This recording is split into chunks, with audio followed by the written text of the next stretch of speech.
দিন ওয়াইটির বাজারে না এসে কার যে কপাল পোড়াতে গেছিল সেটা কে জানে।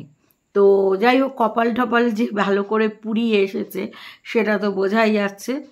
তো কমিউনিটি পোস্ট দিয়েছে, সেই কমিউনিটি পোস্টে ওর নিজের পাচাটি বুঝতে পারছে না যে এই ধরনের কমিউনিটি পোস্ট দেওয়ার মানে কি।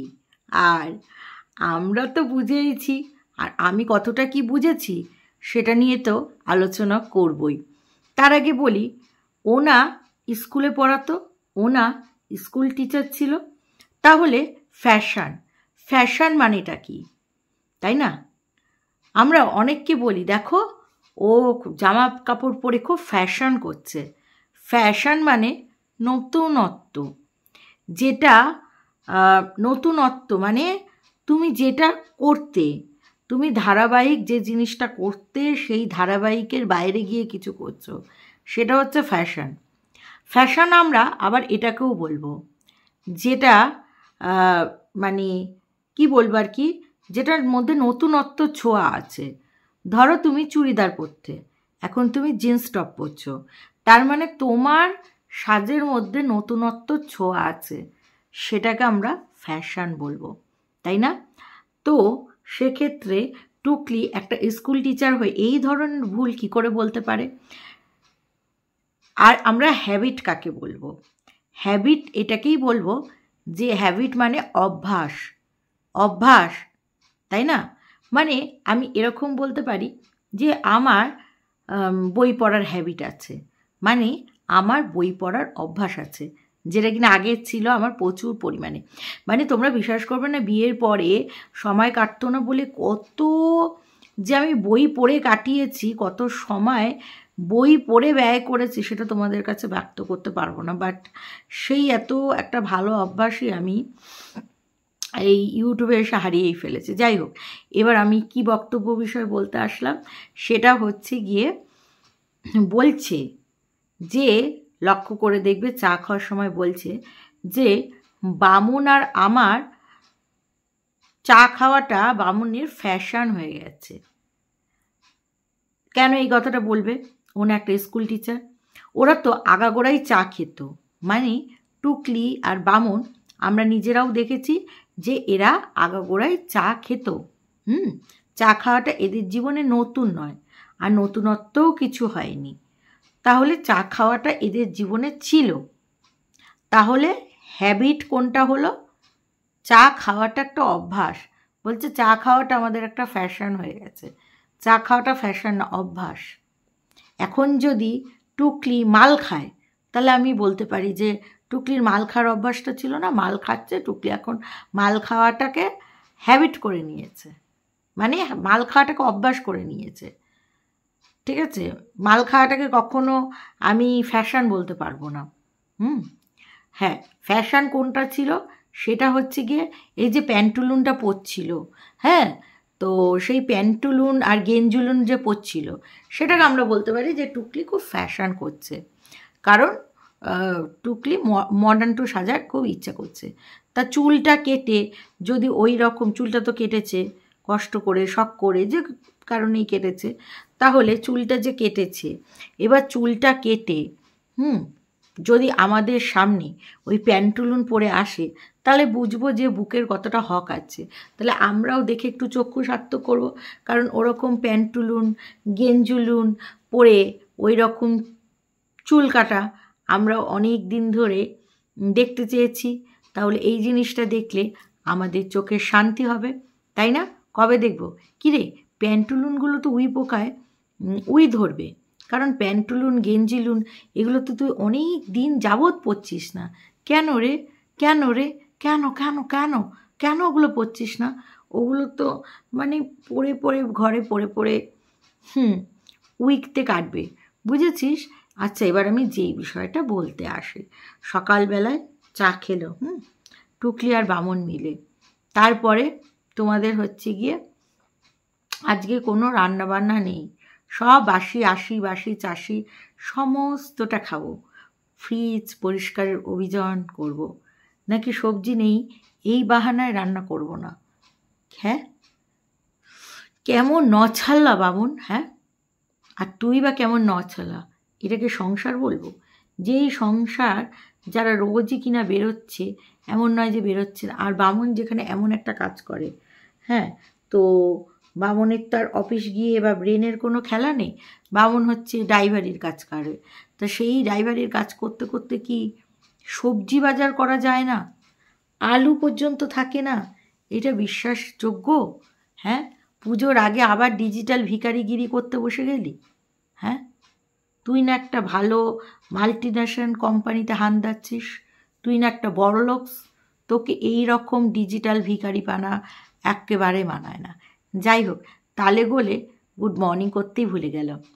Good morning, welcome back to our channel Bengali blogger Moumita. তোমরা সবাই কেমন আছো? আশা করি তোমরা সবাই খুব খুব খুব ভালো আছো।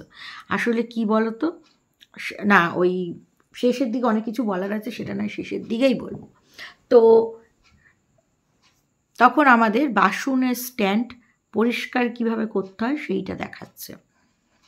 তাতেও আবার অনেক ওর আদিখিলারি দর্শকরা আছে। কি দিয়ে বানাও দিদি তোমার ওই ম্যাজিক স্প্রে, আমাদেরও একটু রেসিপি বলো। হলো, তারপরে অফিস থেকে বাড়িতে এসে বলল খুব শান্তি, খুব শান্তি, যতই যা বলো বাইরে থেকে ঘরে ফিরতে খুব শান্তি। আর বলো না, আজকে এক কাণ্ড হয়েছে। সেটা কি জানো? সেটা হচ্ছে আমি টোটো দাদার গাড়ির ব্যাটারি শেষ হয়ে গেছে। তো ওর আবার দাদা? হ্যাঁ, কত বয়স্ক মানুষ টোটো চালাচ্ছে। না না, আমি গত পরশু দিন তোমার হোমিওপ্যাথিক ডাক্তার দেখাই, তো সেখানে চেম্বারে আমি মানে এক একটা করে পেশেন্ট যায়, আর 15-20 মিনিট কি আধ ঘন্টা ধরে ডাক্তারবাবু তাদের সাথে কথা বলেন। তো সময় কাটছে না, খুব স্বাভাবিক ব্যাপার। তো রাস্তার দিকে তাকিয়ে রয়েছে, তখন দেখলাম একটা বয়স্ক মানুষ, কত বয়স হবে তার, বেশ 70 আপ করে গিয়েছে, বুঝেছো? তো তিনি, মহিলারা তো টোটো চালায়, সেটা নতুন কিছু ব্যাপার নয়। তো 70 আপ করে গেছে, তো তিনি টোটো চালাচ্ছে রাত্রির, আর ওই রাস্তায় লাইট আছে, এই নয় যে লাইট নেই। তার মনে মনে এই শঙ্কাটাই হচ্ছে যে নিশ্চয়ই ওনার কোনো বাড়িতে অভাব আছে, নালে ওনার 70 বছরের ঊর্ধ্বে ওনাকেই বা টোটো চালাতে হচ্ছে কেন? আর টোটোতে বেশ লোকও হয়েছে। অন্য তো আমাদের এখানে সর্বত্র এত, আমাদের এখানে না, এখন টোটোটা সবাই কিনে নিচ্ছে। টোটোটা তো কোনো লাইসেন্সের ব্যাপার থাকছে না, সবাই কিনে নিচ্ছে, একটা রোড পারমিট করে নিচ্ছে, ব্যাস তারপরেই টোটো চালাতে শুরু করে দিচ্ছে। খুব একটা ঝক্কি ঝামেলার কিছু ব্যাপার নেই। আচ্ছা, যেই বিষয়টা এবার বলতে আসবো সেটা হচ্ছে গিয়ে, তো ওর আবার দাদা ভাবা যাচ্ছে, তার মানে তার বয়স কত গিয়ে দাঁড়াবে? হ্যাঁ, আমাদের এই বুড়ির বয়সী 70-এ, 72-এ, 74-এ, হ্যাঁ 76-এ বুড়ি, তার আবার দাদা, তাহলে তার বয়স 80। আসলে ও কচি পান ব্যাপার আছে না, করছি খুব করছে, একেবারে লবের মতন করছে। তো ওই কচির জন্য না, তোমাদের হচ্ছে গিয়ে মানে কচি সাজার জন্য আর কি। তো ওই কথা বলতে হচ্ছে। তারপরে বলছে, আর সে বলেছে যে আমি আপনাকে দিয়ে আসতে পারি, বাট নিয়ে আসতে পারবো না, বা আপনার জন্য দাঁড়াতে পারবো না। তখন ভাবলো না, টুকলি বলল না, ওই দাদার টোটো ছাড়া আমি কারোর টোটোতে উঠবো না, মানে পয়সা লাগবে, নিশ্চয়ই একটা কোনো মাল পটিয়েছে টোটোওয়ালা। বলেছি না টোটোওয়ালার সাথে চব্য আছে। এই কথাই তো মিলছে, তোমাদের কথায় মিলছে তো, 2-2 4 কী করে করে দিচ্ছি, হয়ে যাচ্ছে, বুঝতে পারছো তো? তার মানে এই যে আমি যে বলেছিলাম যে টোটো আলা দাদার সাথে, এই টোটো আলা না সরি, মানে টোটো আলার সাথে যে চব্য আছে, এই যে এই বক্তব্যটা, এবার বুঝতে পারছো কিছু করার নেই। বাবু তার গাড়ি দেখাতে পারছে না, গাড়ি তোলা বার করা, বাইরে বৃষ্টির দিনে গাড়ি ভিজছে, গাড়িটাকে বারান্দায় তুলে দেবে, গাড়ি তো কোথাও মানে কি বলবো, মদের ঠেকে না কোথায় যে গাড়ি ইয়েতে গেছে, ওই যে কি বলে বন্ধকে গেছে, তা সে কেউ জানে না। আচ্ছা, এবার যেই বিষয়টা বলতে আসবো সেটা কি, সেটা হচ্ছে আজকে রাত ইচ্ছা করেনি, কারণ ঘরে সবজি ছিল না। ও তার আগে বলছে যে টোটো থেকে নামার পরে বাবু খুব চিন্তা করে, সব সময় ফোন করে, মানে আমার বেরোনোর টাইমের পরেই ফোন করে, একটু এদিক ওদিক হলেই চিন্তা করে। তারপরে যখন আমি মানে টোটো থেকে নেমে বলি, হ্যালো কোথায় বাবু, আমি এ পড়েছি, তুমিও এসো। বাবু বলে, তারি বুড়ি চুকার, আমি একটু ঠেকে মজা নেব। হ্যাঁ হ্যাঁ, তুমি এ পড়েছো, তুমি এ পড়েছো, তা আমি কি করব? তোমার সামনে যত কম যাব তত ভালো। তোমার যা মানে কেস, তোমার যা মানে নেশা, সে তো আমি কুলাতে পারবো না, তাই আমি তোমার সামনে কম যাব। আচ্ছা, তারপরে বাবুকে অর্ডার দিয়েছে, ঠিক আছে বাবু, আমি তোমার সব শর্তে মেনে নিতে পারি যদি রান্না না করতে হয়। তো তার জন্য চিকেন আর রুটি নিয়ে চলে এসেছে। টুকলির খুব হাসি, সারাটা দিন মানে একদম ফুরফুরে মেজাজে গেল। তারপরেই হচ্ছে শনিবার সকাল, আবার সেই চায়ের পালি। চা, সেই সময় তো ফ্যাশান ধ্যাশান চ্যাশান করছে। তারপরে একটা নতুন রেসিপি দেখালো। এটা তোমরা বুঝতে পারছো, একটা বয়স্ক মানুষ যারা বৃদ্ধা ভিডিও বানায়, মানে বয়স মানে ভদ্রলোক অসুস্থ, তার যে স্ত্রী ভদ্রমহিলা, সে খুব মিষ্টি করে কথা বলে। প্রথমে চ্যানেলটা অতটা ভাইরালের দিকে যাচ্ছিল না, তো ওই ভদ্রমহিলা এরকম একটা রেসিপি দেখিয়েছে বেশ কিছুদিন আগে। তো সেই রেসিপিটাকে কপি করেছে। বাট টুকলি এর আগে আমাদের দেখিয়েছিল পেঁয়াজ পাকোড়ি কারি, পেঁয়াজ পাকোড়ি কারি, ঠিক আছে, যেটা কিনা রাজস্থানীরা খুব খায়, নন বেঙ্গলিরা খায়। তো সেইটা দেখিয়েছিল, কারির তরকারি। এইবার একটু অন্যভাবে, সবজি থাকবে না, পেঁয়াজের কষিয়ে দিয়ে তার মধ্যে জল দিয়ে তার মধ্যে পেঁয়াজগুলোকে গোটা গোটা দিতে হবে। ভাবতে পারছো তোমরা ওইটা টেস্ট কী হবে? ওইটা কখনো ভাত দিয়ে ভাল লাগে, আর ওইটা কখনো ঝোল ঝোল ভাল লাগে, ওইটা খেতে হবে একদম শুকনো। তো টুকলি বলছে এটার মধ্যে নতুনত্ব ছোঁয়া, এরকম রেসিপি তোমরা অনেক পাবে, বাট আমার মতন রান্না এক্সপেরিমেন্ট মানে অখাদ্য কুখাদ্য গুখাদ্য, সেটা একমাত্র তোমরা আমার চ্যানেলেই দেখতে পাবে। এরকম গুখাদ্য খাবার তোমরা না নিজেরা ট্রাই করবে, না অন্য কোনো চ্যানেল দেখাবে। মানে এরকম বেস্বাদ রান্নাবান্না কেবলমাত্র আমার চ্যানেলেই তোমরা দেখতে পাবে। আচ্ছা, এই বিষয়টা গেল। এইবার যেই বিষয়টা আর কি বলি, তো এই পেঁয়াজ পাকোড়ির মানে পেঁয়াজ পাকোড়ি না, সরি, কারির তরকারি ফরকারি করলো। রাত্রিরে বাবু আবার খেতে চেয়েছে আলু ভাজি আর অমলেট। টুকলি আবার অমলেট কারি খেতে চেয়েছে। তো বাবু ভাগ করে নিয়েছে, পুকুর করে নিয়েছে, লবণ দিয়ে দিয়েছে। বাবু অত লবণ খাস নে, এমনি আরও প্রেশার বেড়ে যাবে, বাবু প্লিজ অত লবণ খাস নে। তো তারপরে টুকলি আবার দেখলাম ভাতের চূড়া, মানে এত ভাত কি করে মানুষে খেতে পারে? না খায়, এটা বলবো না খায় না, তবে অনেকটা ভাত নিয়ে নিয়েছে। যাই হোক, ভাত খাওয়ার পরিমাণটা অনেকটাই বেশি, মানে বিড়াল ডিঙাতে পারবে না এত বেশি নিয়েছে আর কি। তো এবার যে বিষয়টা আসি আর কি, সেটা কি, সেটা হচ্ছে গিয়ে তোমাদের রাত্রিরে মন কি বাত করে ভিডিওটা শেষ করতেছে। মন কি বাতে কি বলছে যে ওকে একজন ভদ্রমহিলা বলছে লোন আমি শোধ করতে যাবো ম্যাডাম, আমার তাড়া আছে। তখন টুকলি বলল আজকে তো হবে না, কারণ আজকে শনিবার, আজকে কোনো মতেই সম্ভব না, আপনি সোমবারে আসুন। সে ভদ্রমহিলা বলছে যত তাড়াতাড়ি সম্ভব তত তাড়াতাড়ি আমার। তখন টুকলি জিজ্ঞাসা করলো কেন? বলছে ক্যান্সারের শেষ পর্যায়ে আছে, 4th স্টেজে রয়েছে, তো সেই কারণে খুব তাড়াতাড়ি উনি লোন একদম রিকভার করে উপরে ডাক এসেছে নভেম্বরেই, ডাক্তার বলে দিয়েছে আর বেশি দিন নেই। সেখান থেকে উনি এত মাস সারভাইভ করে গেছে, ভাবতে পারছো, মানে 7-8 মাস বেশি সারভাইভ করে গেছে। তো তার মাথায় এত চিন্তা যে সে টুকলিকে বলছে যত তাড়াতাড়ি, মানে দেখো সে 8 মাস বেঁচে গেল, তখন তার তাড়া থাকলো না, বা সেই সময় টাকাও হয়তো হাতে ছিল না, সুযোগ সুবিধা, বাট সে 2 দিন দেরি করতে পারছে না। টুকলি বলল সোমবার আপনার সব কাগজপত্র রেডি করব, বুধবারে আপনি টাকা পয়সা দিয়ে পুরো একদম মুক্তি লাভ করবেন। কিন্তু ভদ্রমহিলা বলছে তা সম্ভব না, পারলে সোমবারই আমায় মুক্তি লাভ করিয়ে দিন। ভাবো কত অনেস্ট। তা টুকলি এটা কাকে ঠুকলো তোমরা বুঝতে পেরেছো?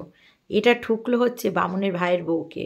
মানে বলতে চাইছে এই যে তোমরা বাইরের ওর সাজগোজ, এর ঘোরাফেরা, এটা দেখে তোমরা যে এত ও হা করছো, মানে এত ভালো ভালো বলছো যে কি বলে, হ্যাঁ, যে সরি দাঁড়াও, যে ও এত ঘোরে, তো ওর এই পিছনে যেন এত বড় লোনের বোঝা আছে।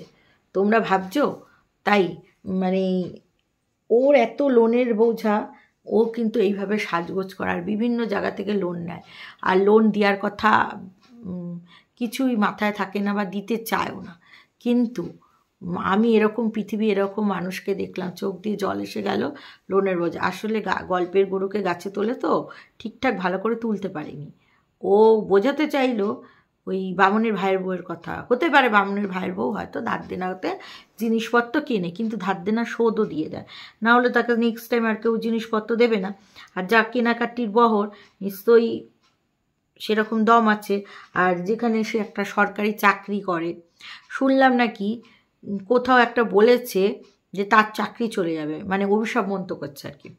আচ্ছা, আবার তো রাগের চোটে বলে যে ওইটা পয়সা দিয়ে পেয়েছে। টুকলির ভিউয়ার্সটা বলছে যে সে নাকি পয়সা দিয়ে পেয়েছে। তাহলে টুকলি যখন স্কুল টিচারের চাকরিটা করতো কি দিয়ে পেয়েছিল? মানে উনি তো পয়সা দিয়ে পেয়েছে, টুকলি কি মানে শরীরের কি অন্য কোনো অঙ্গ প্রত্যঙ্গ দেখে চাকরি পেয়েছিল? এইটা হচ্ছে আমার বিগ কোশ্চেন। আচ্ছা, তারপরে বলছে যে প্রদীপের মানে প্রদীপ কমিউনিটি পোস্টে যেটা দিয়েছে, প্রদীপ হচ্ছে যত সুন্দর জলে, যত তাড়াতাড়ি জলে, তত তাড়াতাড়ি হাওয়া বা বাতাস পড়লে নিভে যায়। কিন্তু ধূপকাঠি অত শিগগিরই নেবে না, মানে ডিম ডিম ডিম ডিম ডিম ডিম করে জ্বলে যায়। ও টুকলি আবার এই কথাটা বলছে, অনেকের ফোন নাম্বার দেখলাম, এই কথাটা তো না বললে কিন্তু তারা আবার ফোন ধরতে লজ্জা পায়। আমি দেখলাম এই ফোন নাম্বারটা তো আমার ফোনে সেভ করা। হ্যাঁ, আমি লোন রিকভার করতে গিয়ে দেখলাম, তারপরে ফোন ধরতে আমার ফোন দেখে লজ্জা পায়। কাকে হিট করলো? নিশ্চয়ই বামুনের পরিবারের কাউকে নয়।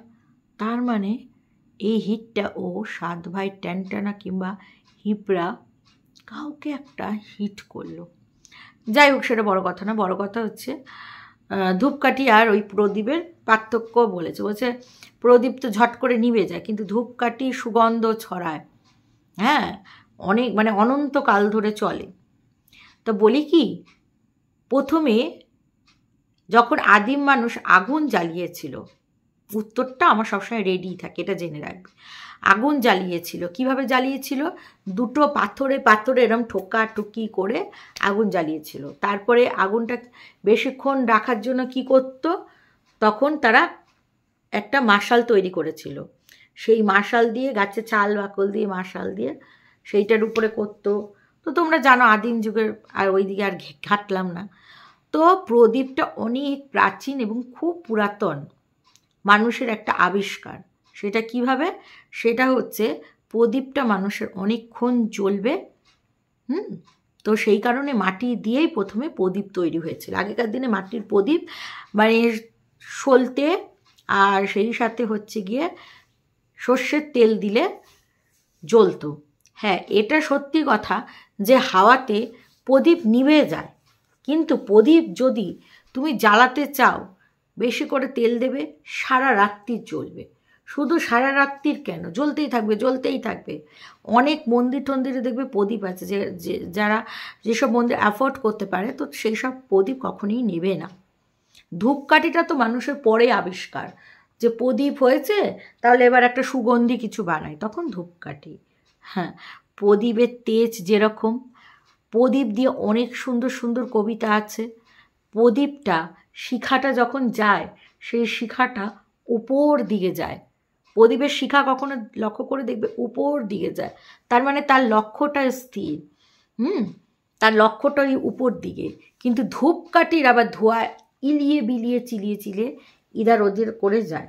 যেরকম টুকলি মানে কখনো এইখানে লাথি খায়, কখনো ওইখানে লাথি খায়। আসলে কি বলো তো, একদিন আমি ভিডিও দিইনি তো, তাই টুকলি ভেবেছে যে মানে আমি নিজের খোরাক জোগাড় করতে পারিনি, মানে কন্টেন্ট জোগাড় করতে পারিনি। অ্যাকচুয়ালি তাই না, আসলে এ না রোজ চায় যে ওকে নিয়ে আমি ভিডিও করি, একটু লাথি খায়, ঝাঁটা খায়। কথা আছে না, लातों का भूत बातों से नहीं बनता, তো টুকলি কা হালাত वैसाই है। তো প্রদীপ আর আশা করি ধূপকাঠির পার্থক্যটা বুঝতে পারলি, তাই না? প্রদীপটা জ্বলবেই, সমস্ত জায়গায় জ্বলবে। হ্যাঁ, এখন আবার প্রদীপের নিউ ভার্সন চলে এসছে মোমবাতি, মোমবাতিটা বেশি করে জ্বলে। তবে প্রদীপ কিন্তু মানে প্রাচীন যুগ থেকে চলে এসছে, এখনও প্রদীপের ক্রেজ আছে। যে কোনো পুজোতে প্রদীপের তাপটাই লাগে, ধূপকাঠির তাপ কিন্তু কেউ নেয় না। এই প্রদীপের তাপ দ্বারা মাথার আশীর্বাদ নেয়, বুকে আশীর্বাদ নেয়, মনটাকে শান্ত করে। আশা করি তোকে উত্তরটা সঠিকভাবে দিতে পারলাম। তারপরে তুই যা ভাবিস ভেবে নে, যেভাবে ঠুকতে চাস ঠুকে নে, কারণ তোর তো এই ঠোকারই জীবন, তাই তুই সারা জীবন ঠুকেই যাবি। তো চলো দর্শক বন্ধুরা, এই ভিডিওটা এখানে শেষ করছি। তোমার সবাই ভালো থেকো, সুস্থ থেকো, লাভ ইউ অল, টাটা।